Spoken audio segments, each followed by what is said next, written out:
Esse ano serão 20 bilhões de reais que serão aplicados em emendas parlamentares. Isso é uma coisa inteiramente inviável. O que o senhor imagina que pode substituir esse modelo?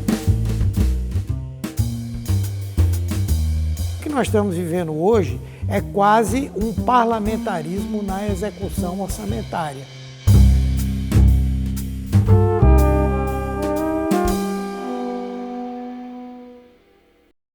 Senador Humberto, seja bem-vindo, um prazer receber o senhor aqui no Salão Nobre. É uma alegria. Senador, o senhor é médico, psiquiatra, especializado em saúde pública, foi ministro da Saúde, conduziu a área de saúde na transição entre o governo Bolsonaro e o governo Lula e está à frente da Comissão de Assuntos Sociais do Senado no momento de guinada de políticas públicas para a saúde, assistência social, trabalho. O que vai caber ao parlamento nesse redesenho? Bem, eu acredito que, em primeiro lugar, nós temos um papel fundamental que é o de discutir, debater e aprovar as políticas que estão sendo implementadas pelo governo Lula. Isso, num primeiro momento, é a recomposição, a reconstrução de diversas políticas bastante exitosas dos governos anteriores de Lula e Dilma. Por exemplo, no campo da saúde, a farmácia popular, que no momento em que ela foi desmontada, atendia ao menos 10 milhões de pessoas ano e já tinha atendido um número bem maior do que esse. O próprio processo do programa Brasil Sorridente, que teve resultados importantíssimos nos primeiros anos da sua realização, inclusive com inquéritos epidemiológicos que demonstraram uma redução muito expressiva do número de dentes cariados no Brasil, de dentes extraídos, podemos dizer assim, de uma forma mais popular. Uma geração zero cárie, né, senador? Exatamente, era um processo de construção nesse roteiro.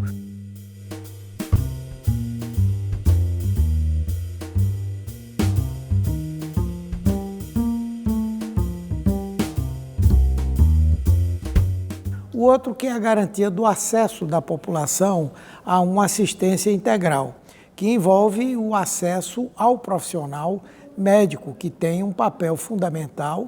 E no Brasil nós temos muitos vazios, assistenciais da presença do médico. Isso foi eliminado durante o período em que houve o Mais Médicos, inclusive com a participação dos médicos cubanos, e que agora é um programa que está sendo reconstituído e volta.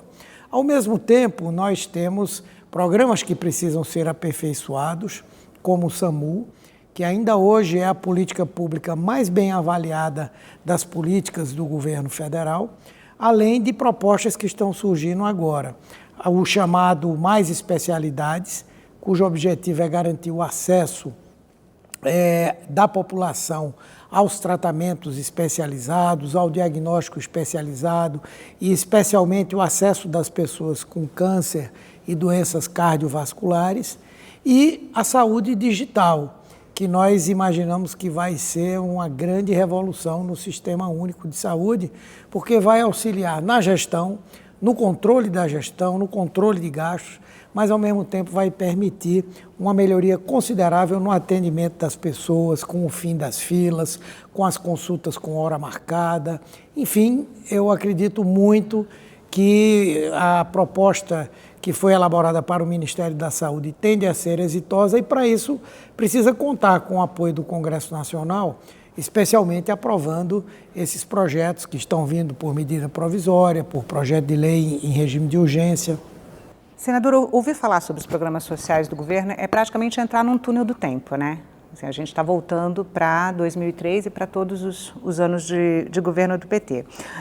O senhor imagina que exista uma forma de fazer com que um colchão básico, né, um mínimo de proteção social possa ser política de Estado a ponto de não ser desfeito em caso de mudança de governo? Acredito que sim.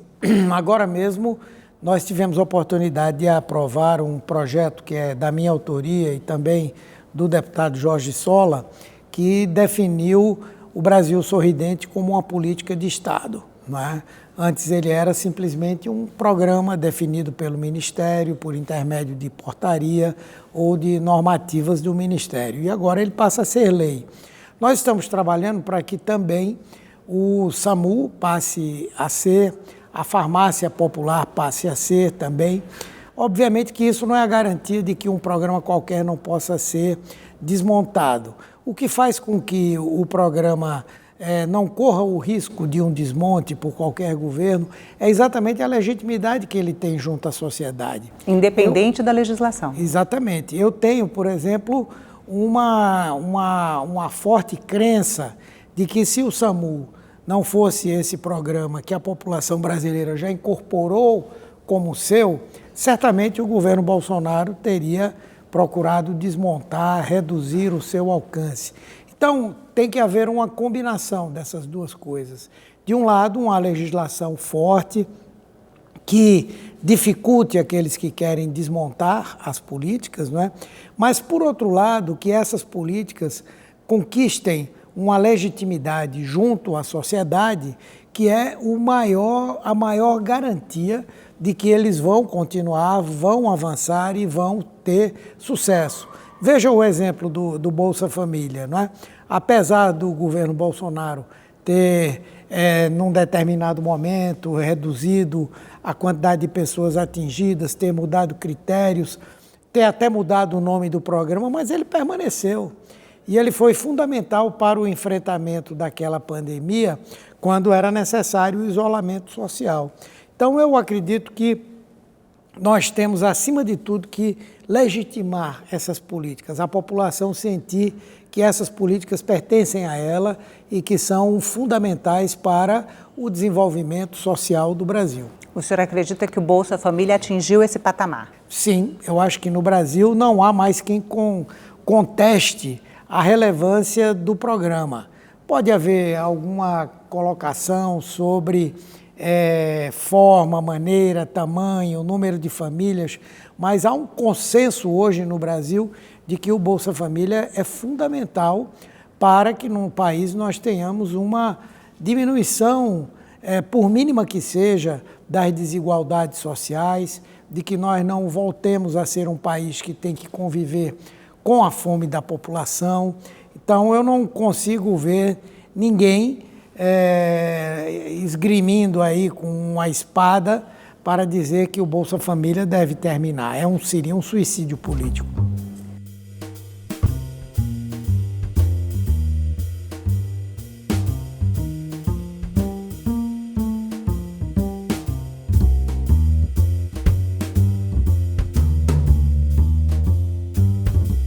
No combate à fome, senador, por exemplo, estratégias de segurança alimentar e nutricional desde a década de 1990 possibilitaram que o país saísse do mapa da fome da ONU em 2014, mas ele voltou logo depois, em 2015, ainda no governo Dilma. Né? O presidente Lula colocou como principal meta do governo acabar mais uma vez com a fome no país. O senhor pode falar da estrutura que pode vir a concretizar essa proposta? Olha, eu acho que é um conjunto de coisas, não é? Obviamente que uma política... Não está pronta, né, essa estrutura ainda. Sim. Uma política de transferência de renda, como é o Bolsa Família, cumpre um papel muito importante, fundamental. Uma política tributária que seja justa, por exemplo, que garanta ao trabalhador assalariado que ele vai pagar bem menos do que ele paga hoje. Por exemplo, ampliar as faixas salariais que são atingidas pela isenção do imposto de renda. Ao mesmo tempo, justiça tributária, quando aqueles que não pagam o imposto passem a pagar. É o caso de quem aplica em ações, não é? De empresas que não paga imposto sobre o lucro que aufere, sobre os dividendos também.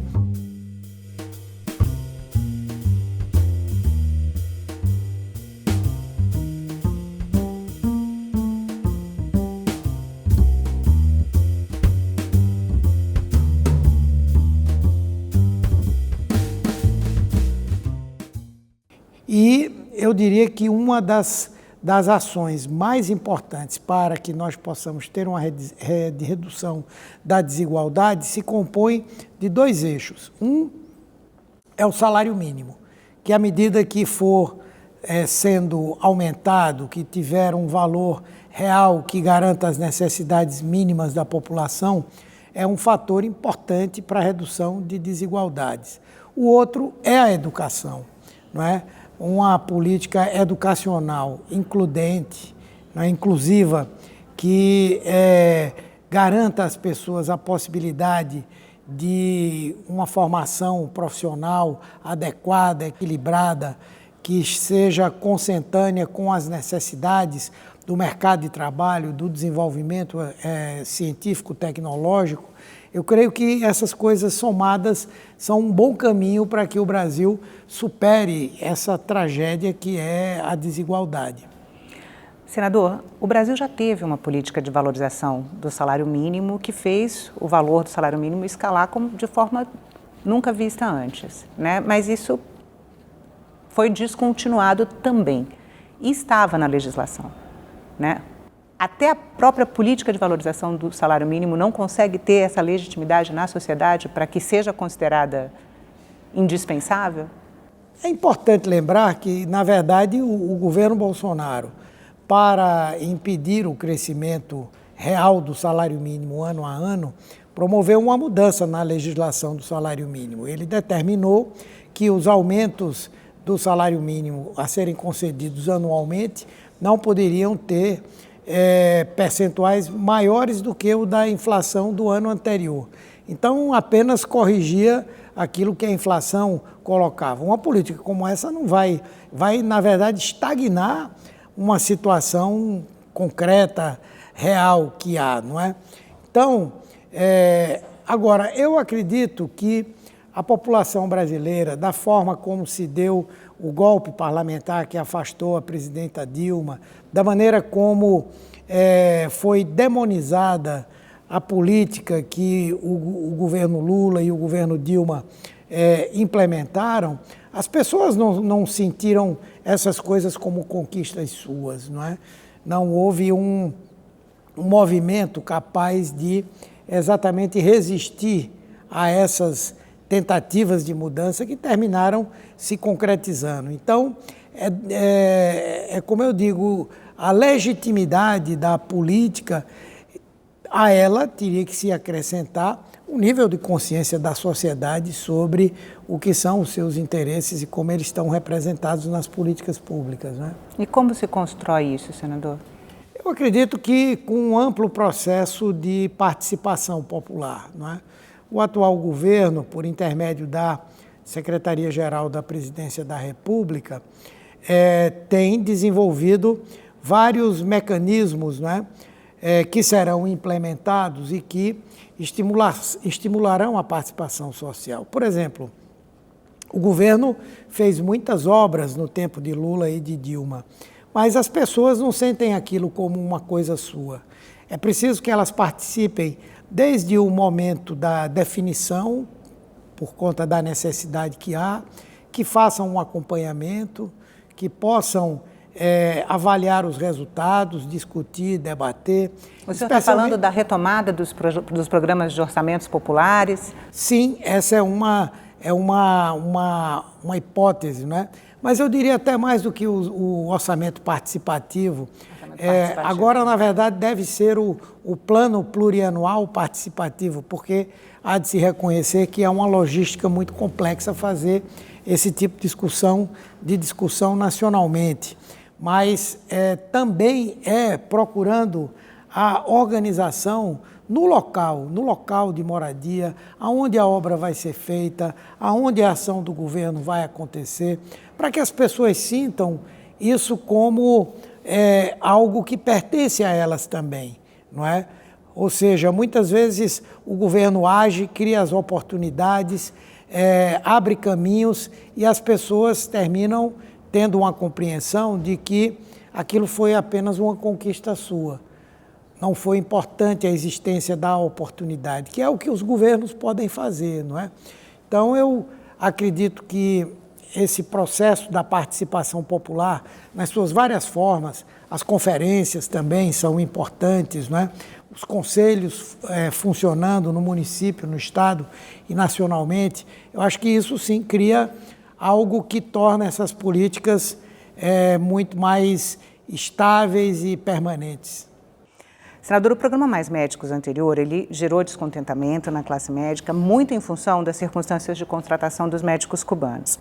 A saída dos médicos cubanos do Brasil, ainda em 2018, logo depois da eleição do Jair Bolsonaro para a presidência, deixou comunidades periféricas totalmente abandonadas do ponto de vista da assistência em saúde.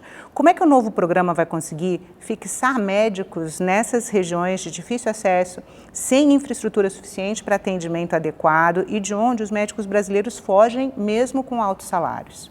Eu entendo que o desenho que foi feito pelo Ministério da Saúde para esse novo programa Mais Médicos, ele é muito engenhoso, criativo, e eu acho que ele vai obter resultados importantes. Primeiro, ele estabelece claramente que a prioridade máxima é a contratação de profissionais de saúde, profissionais médicos brasileiros, né? Na medida em que esses profissionais não se disponham a ocupar esses postos de trabalho nesses lugares de difícil acesso, que se possa abrir a possibilidade, que se possa abrir a oportunidade de que médicos brasileiros formados no exterior, mediante a revalidação do diploma, possam ir para essas regiões. E quando isso não acontecer, a utilização de médicos estrangeiros que estão aqui no Brasil, são formados e que têm plena condição de trabalhar. Esse é um desenho. Obviamente que isso por si só não vai permitir essa fixação. Mas se nós tivermos, como o projeto prevê, a residência médica descentralizada em diversos lugares. Que era uma demanda dos profissionais, né? A formação continuada. E que faz parte fazia parte do programa Mais Médicos também, naquela época, né? O estímulo à residência médica e um diferencial para quem estiver dentro do programa. O pagamento de bônus a cada período mais longo que os médicos ali estejam, não é? Então, são vários estímulos que eu acredito que, aplicados de uma maneira organizada, eles vão ajudar. Por exemplo, o médico que formou-se por intermédio do FIES, quando ele é obrigado a pagar pelo curso que fez posteriormente à sua formatura, e havendo vários benefícios, bônus, para que ele pague um valor bem menor, desde que esteja no programa, também é uma forma de estimular. Então, eu acredito que há, sim, a possibilidade de que nós tenhamos um crescimento significativo no número de profissionais que vão para essas áreas. E, além disso, é importante também utilizar a tecnologia, não é? Não necessariamente o profissional terá que residir o tempo inteiro naquele lugar. Ele pode estar numa cidade próxima, ir ali uma vez por semana, poder fazer uma consulta por uma via remota. A capacidade também de satisfação profissional aumenta, porque com a saúde digital ele vai poder aprender muito mais, ele vai poder falar, ele estando numa aldeia indígena, vai poder falar com um médico especialista em São Paulo, no Rio, na Bahia, onde for, e ali ter uma segunda opinião, ter uma orientação de como agir. Eu acho que isso vai dando também uma satisfação profissional maior, porque o programa torna a ação de saúde mais resolutiva. Senadora, a classe médica se mostrou majoritariamente oposição ao PT desde a criação do primeiro programa Mais Médicos, em 2013, ainda no governo Dilma. Há conciliação possível com a classe médica? Há alguma estratégia pensada para isso? Não acredito que haja uma estratégia específica, né? Eu acho que é importante, primeiro, enfrentar alguns mitos, né? Na verdade, o receio que havia era que a vinda de médicos do exterior pudesse ocupar um espaço importante do mercado de trabalho, que é visto por muitos profissionais da medicina como uma reserva de mercado, né?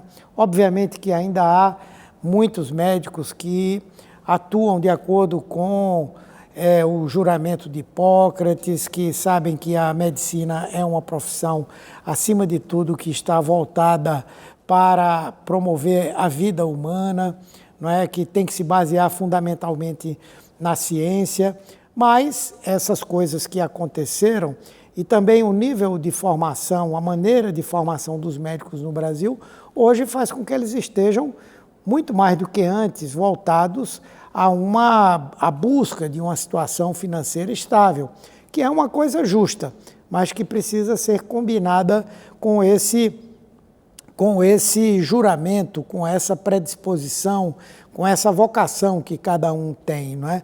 Eu acredito que essa aproximação, ela poderá se dar na medida em que esses mitos, esses preconceitos, eles deixem de existir. Para você ter uma ideia, ainda hoje no mercado de trabalho médico no Brasil, nós temos uma forte demanda por profissionais. Então, não há justificativa para manter essa posição crítica em relação ao PT. E, por último, a razão do Mais Médicos ter surgido continua.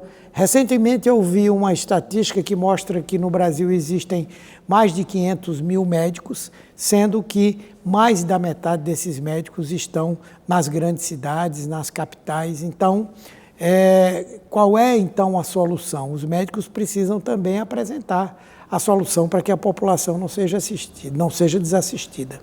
Senador, o senhor falou recentemente, numa entrevista, que a gente ainda vai precisar conviver um tempo com o chamado presidencialismo de coalizão, no caso do Brasil, né? O que o senhor imagina que pode substituir esse modelo?